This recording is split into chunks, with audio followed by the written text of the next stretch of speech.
Hey everyone, Coach Patrick here from Endurance Nation, back with another weekly office check-in here. I do this almost every Wednesday. Last week it was a Tuesday, where I have an opportunity to sit down with you and answer your questions about endurance training and racing at the end of every month, which is this particular episode. This is a much more open or broad conversation where I answer questions that have been brought to my attention through the community or for you as well, for people who are viewers. It's simply a part of the broadcast. If you have your own questions that you want to ask, you're free to put them inside the comments here. I will see them and answer them. I'll pull them up on the screen.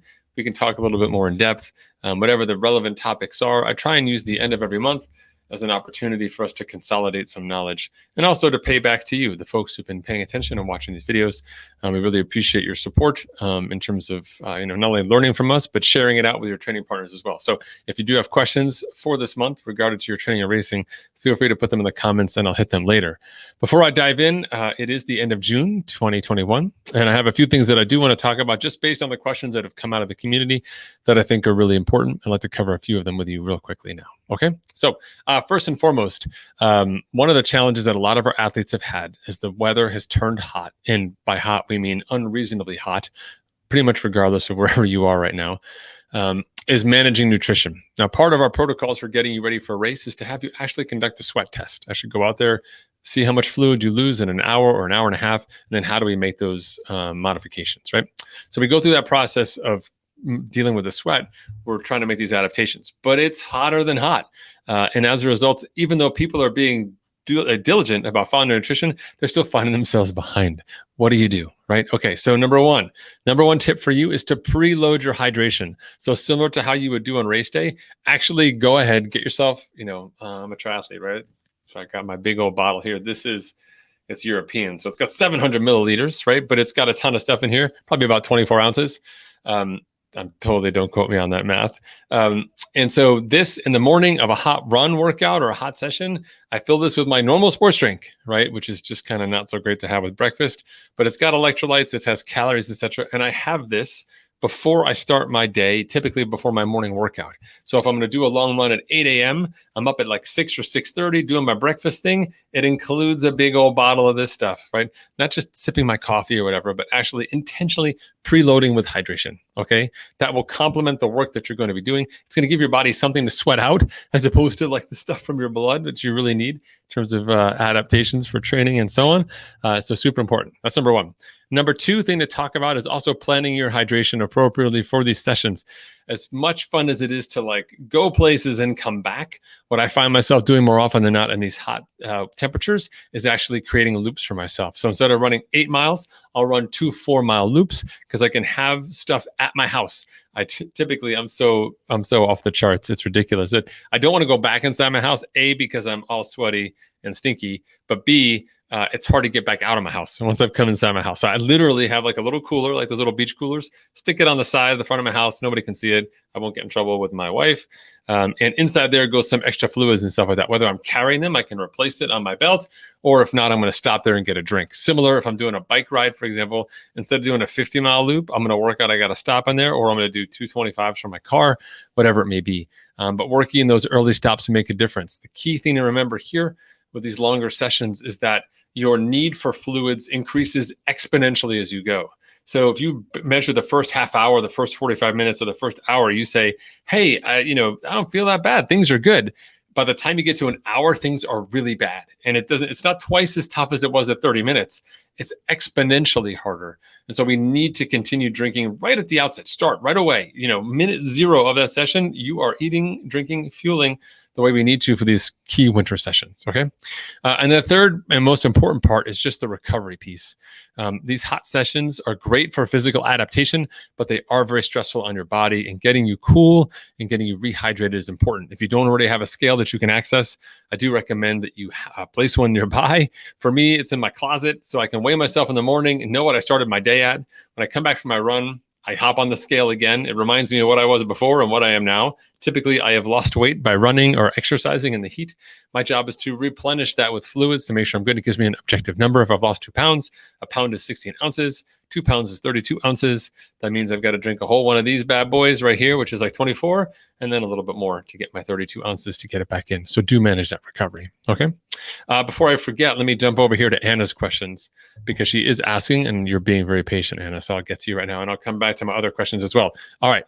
So Anna has a question about our Desendervals, which is part of our training protocols, new for the 2021 plans. And so I want to definitely answer those for you right now. Okay, so Anna says, all right, last one. Let's check it out, folks. You can see some of our workout documentation. So these are run Desendervals. So they start off at a higher intensity level and they drop over time. So it's 6 minutes at zone 4, 6 minutes at zone 3, and 12 minutes at zone 2. And the remainder of the time at that total run pace, which is kind of between zone 1 and zone 2. So 6 minutes is zone 4 and take a 2-minute break. What do I do for those 2 minutes? I've been running really slowly. Yes, indeed. We just kind of dial it down a little bit. So these are very brief recoveries that are not at all comparable to the work that you're doing. So 6 minutes of threshold for most folks is close to a mile or 3/4 of a mile. And we're only giving you 2 minutes of rest, which is very, very short rest. And then we're going to put you into that next set as well. Okay. So for TRP is between zone 1 and zone 2.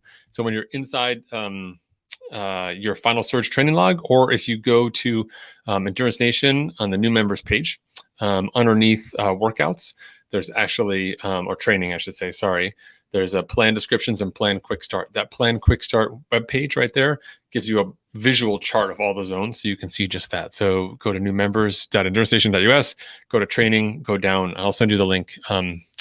Let me pull up the link right now while we're here. Hold on a second, because I can totally do that.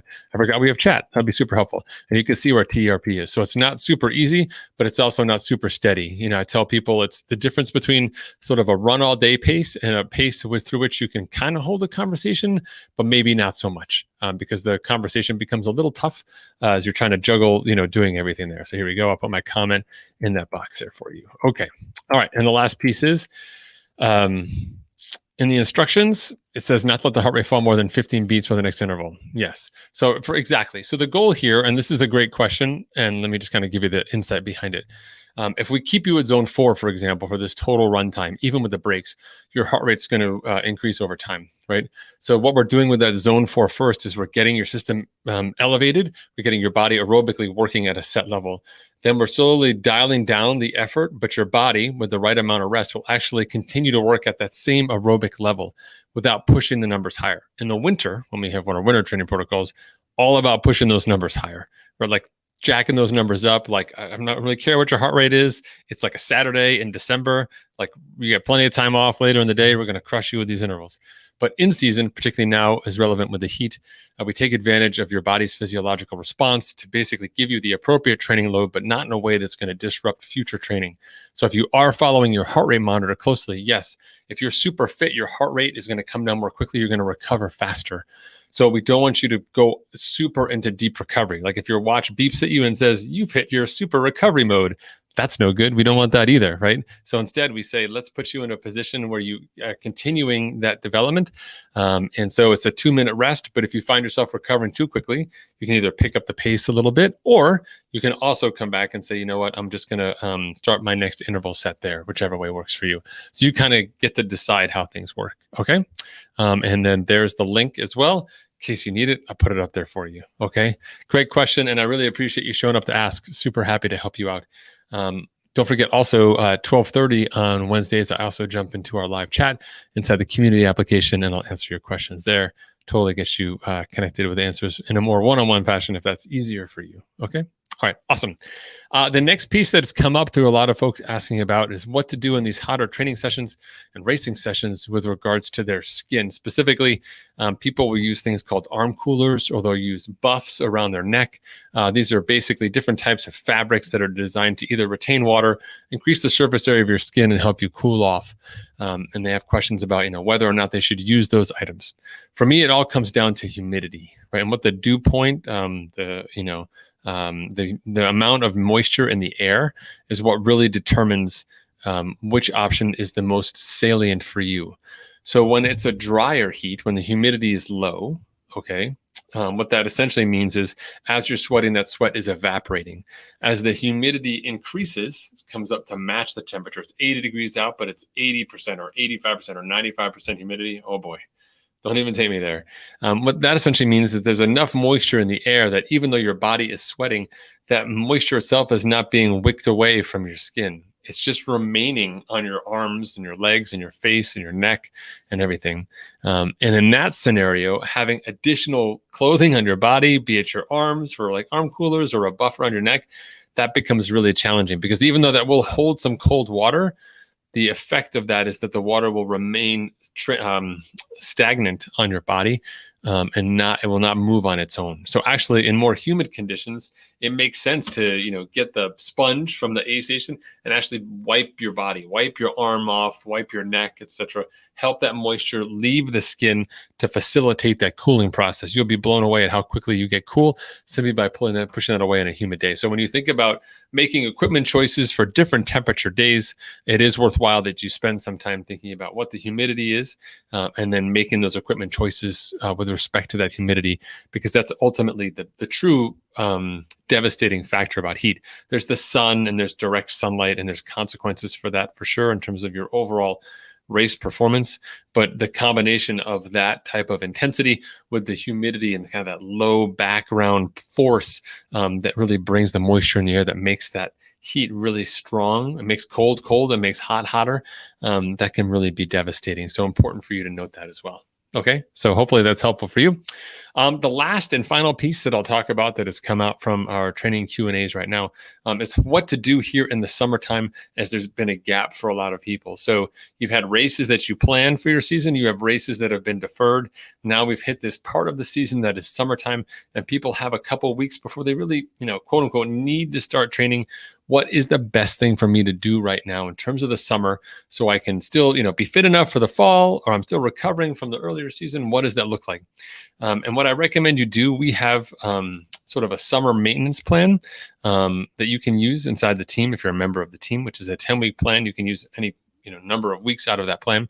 But our goal in the summer months, if you are not training right now for a performance at a race within the next 12 weeks, is all about consistency. So you don't have to go too hard in the summertime to continue your adaptations that you've made earlier in the season. You just need to be consistent.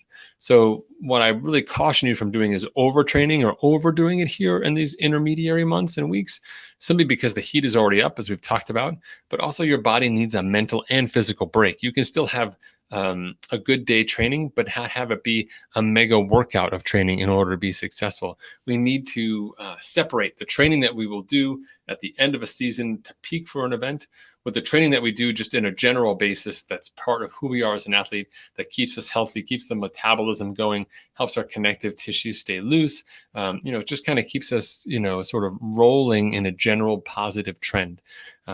Increased fitness is not always about moving numbers up. It's not always about super challenging yourself. In many cases, it also is simply about how do I maintain the fitness level that I have? And that can also be super powerful. So don't get caught up in the game of trying to push numbers always to the north, always upwards. Instead, find a space where you can maintain your fitness. And what's great about that program during the summer is it gives you a lot of other flexibility. For many of you, summer brings opportunities to do other activities that you otherwise can't do. You can spend more time outside, perhaps going to the beach or to a lake. Maybe you'll be able to go hiking. Your family's more interested in being outside, or just more active in general. Those are other aspects that are an important part of who you are in terms of your social fabric, not just your fitness side. It may not end up on Strava, but it's still important. So I do recommend you have a program that keeps you consistent, but also gives you room to, sort of be yourself, enjoy the time that you have, enjoy the time that you have away from races as well. In terms of outlier sessions, I'm always counseling our athletes that are moving to more epic events in the fall, be it Ironman races or ultra racing or whatever it may be. If you've got an event that's going to last more than 8 hours or more, and having something big on the calendar in the summer does make sense. And that can be just as much as one big hit out day. Every 3 weeks can be just enough for people. 4 weeks if scheduling is tough, but 3 weeks would also work. It's an opportunity for you to go ahead excuse me, it's an opportunity to go ahead and just kind of keep that fitness level a little high and not get too far away from the volume that we need. And that's an important aspect as well, especially if you've got those future goals that are looming. You can pay respect to them with this hard session, be it, and by hard, I mean just long, a 6-hour bike ride or a nice long run or back-to-back days on either one of those options. If it works for you and works for your schedule, that will make sure that we don't lose too much of that long fitness and that long mental resiliency that we've developed over the course of the year by stepping down now. We'll retain that. So when we do get back to regular training, you can look back and say, wow, the last time I did a big session was just 3 weeks ago. Like, that's not so bad. Like, sure, my general training is a little bit lower, but the stuff that I need to get towards, it's not ancient memory. It's right here because I did this key session over the summer. That can also be super valuable. Okay. All right. Awesome, folks. Hey, thank you so much for tuning into my weekly update. As a reminder, I do this every Wednesday. It's an opportunity for us to talk about particular topics, which are generally the first 3 weeks of every month. And then at the end, we do more Q&A sessions like this. So I hope it was helpful to you. Please be like Anna. Show up next time with your comments or questions. I'll be happy to answer them. Otherwise, I look forward to seeing you guys not only on the socials, but also over at EnduranceNation.us. You can always come in. Remember, we've got a 30-day money-back guarantee. If you've got training for a fall race or something else you're coming up with, we're happy to help you out. People are signing up all the time. I had my onboarding call today with someone from Alabama and another caller from Japan, which is just so cool. It's nice to see the world, across the world, getting back to training and hopefully more of what we as athletes consider to be normal. Have a fantastic week. Stay cool out there. I look forward to seeing you next Wednesday, another one of these check-ins. Take care, everybody.